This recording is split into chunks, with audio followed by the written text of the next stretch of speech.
नमस्कार दोस्तों। आज हम इस वीडियो में आपको बताएंगे करवा चौथ व्रत समाप्त होने के बाद में आपको कौन सी गलतियां नहीं करनी है।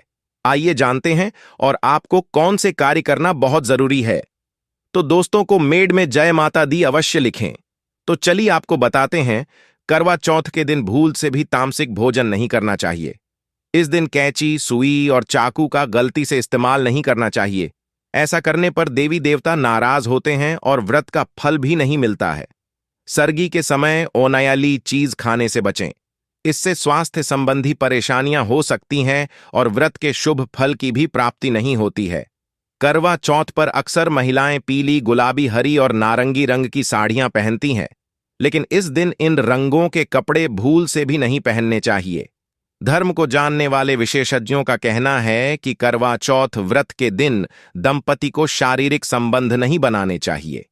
यहां तक कि इस प्रकार के विचार भी अपने दिमाग में नहीं आने देना चाहिए। इस प्रकार के कामों को व्रत में वर्जित माना गया है। हिंदू धर्म के ग्रंथों में यह भी लिखा गया है कि चाहे व्रत कोई भी हो, करवा चौथ, तीज या नवरात्रि का महापर्व, इन दिनों में किसी भी पुरुष या स्त्री का मन में गलत विचार रखना गलत होता है। इस खबर के माध्यम से जानते हैं कि करवा चौथ की रात पति पत्नी को कैसे रहने की सलाह दी जाती है। इस वर्ष करवा चौथ का व्रत 1 नवंबर 2023 को पड़ रहा है।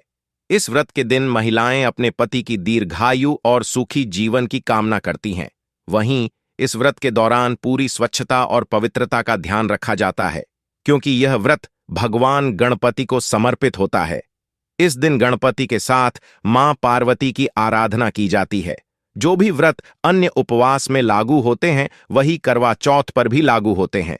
इसलिए किसी भी धार्मिक कार्य में और किसी भी व्रत में शारीरिक संबंध बनाना या पति पत्नी को एक दूसरे के करीब आने की मनाही है।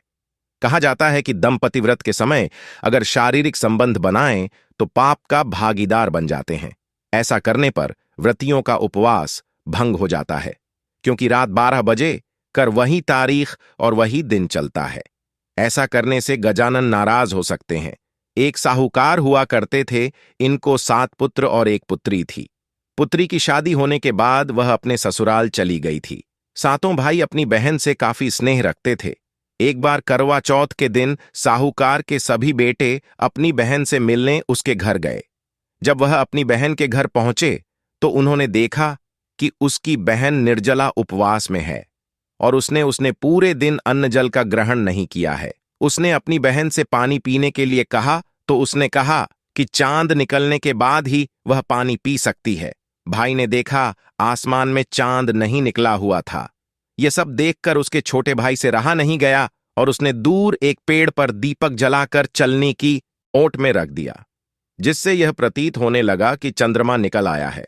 उसके कहने पर उसकी बहन ने उसे चांद को देखकर व्रत खोल लिया।